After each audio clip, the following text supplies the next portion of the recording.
Hello friends स्वागत जनावि मु मोर YouTube channel take Kedar को। तो आशा कर समस्ते भल थे और सुस्थ थे। तो फ्रेंड्स देखंतु आज वीडियो आम परिवेश प्रदूषण विषय ओडिया किभली रचना लिखिए से विषय आलोचना करवा।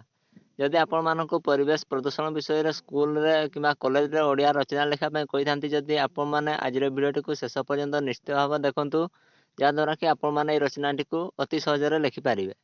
तो चलतु बिना डेरी नक आज भिडियो को आम बर्तमान स्टार्ट करवा। तो आपण मैंने किभली भाव लिखे देखु।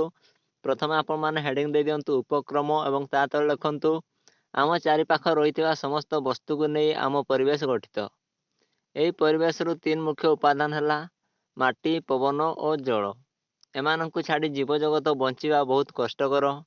गला किछि वर्ष धरी यही तीन उपादान प्रदूषण नामक एक भयंकर दानव द्वारा आबोधित। एथिपाई धीरे धीरे पृथ्वी पृष्ठरु अनेक मूल्यवान प्राणी और उद्भिद जाति संपूर्ण विलीन होबार लागिछंती। आज विश्व में तिष्ठि रही मनीष समेत जीवजगत यह परिवेश प्रदूषण द्वारा गभीर भाव प्रभावित होउछंती।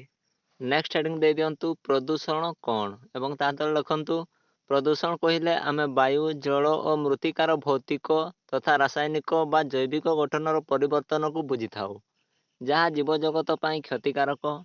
आम परिवेश रे जल वायु माटी रे विभिन्न गैस और रासायनिक पदार्थ गुड़िक एक निर्दिष्ट अनुपात रही। अनुपात जीवजगत पाई सठिक अटे। मनिषर अत्याधुनिक जीवनशैली शहरीकरण और द्रुत शिल्पायन फल वायु जल और मृत्तिकार निर्गत विभिन्न वर्ज्यवस्तु प्रकृतिर संतुलन को धीरे धीरे नष्ट कर चली ही प्रदूषण बोली कहुए। नेक्स्ट हेडिंग दे दिंतु प्रदूषक क्या कहुए और ता तले लिखंतु जो वस्तु प्रदूषण करे ताहाको प्रदूषक कहुए। परिवेश प्रदूषण कारक माने हेले nitrogen oxide carbon monoxide halogen पारद सीसा nickel arsenic sulphuric acid nitric acid इत्यादि।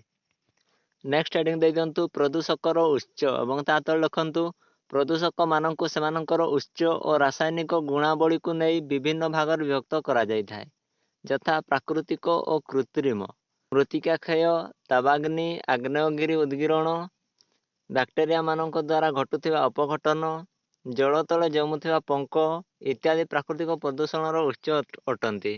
कृत्रिम प्रदूषण उच्च हेले प्रथम है शिल्प संस्थार निर्गत वर्ज्यवस्तु सेकेंड हूँ गाड़ी मोटर धुआं थर्ड हूँ तापज विद्युत उत्पादन केन्द्र में जीवाश्म जालेनी दहन चारि हूँ खनि खादान निर्गत कणिका पाँच हूँ शीतलीकरण यंत्र रेफ्रिजरेटर और शीतल भंडार निर्गत सीएफसी और आमोनिया गैस छः हूँ कृषि क्षेत्र में व्यवहृत कीटनाशक शैवालनाशक इत्यादि। नेक्स्ट हेडिंग दे दिंतु प्रदूषण कुप्रभाव और ता तले लिखंतु परिवेश प्रदूषित होगा समस्त जीवजगत पर अत्यंत क्षतिकारक अटे। प्रदूषण द्वारा सबुज गृह प्रभाव सृष्टि हो पृथ्वी पृष्ठर तापमात्रा बढ़िबार लागिछि। यार प्रभाव जलवायु उपर पड़ुछि। बरफ तरली समुद्रर स्तर वृद्धि पाइबा हेतु उपकूलर व्यापक अंचल जलमग्न होबार भय मध्य सृष्टि होउछि। प्रदूषण होबा द्वारा नाना प्रकार सांघातिक रोग सबु सृष्टि होउछि। प्रदूषित वायु श्वासनली प्रदाह फुसफुस श्वासरोग आदि सृष्टि करिथाए। ओजोन स्तर ह्रास जोगु भूपृष्ठ को आसुवा क्षतिकारक अतिबाइगणी रश्मि चर्म रोग चर्म कैंसर कराई थाए। प्रदूषित जल टाइफॉइड हईजा कलेरा आदिर कारण अटे।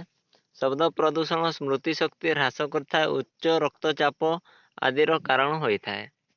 प्रदूषण हेबा जोगु गछर उत्पादक शक्ति ह्रास पाए जलाशयर माछ माने मृत्यु मुखरे पड़ी थांती।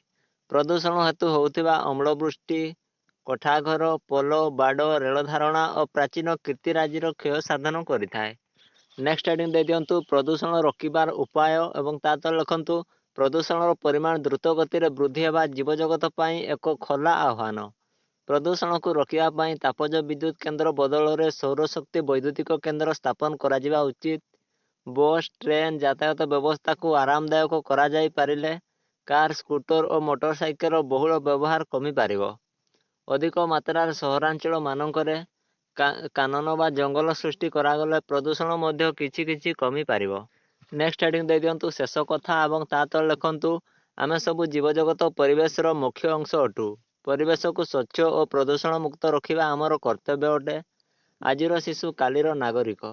ନିଜ ସୁନ୍ଦର ଭବିଷ୍ୟତ ପାଇଁ ନିଜ ପୃଥିବୀକୁ ତଥା ନିଜ ଚତୁଃପାର୍ଶ୍ୱର ପରିବେଶକୁ ସ୍ୱଚ୍ଛ ତଥା ନିର୍ମଳ ରଖିବାକୁ ପଡ଼ିବ।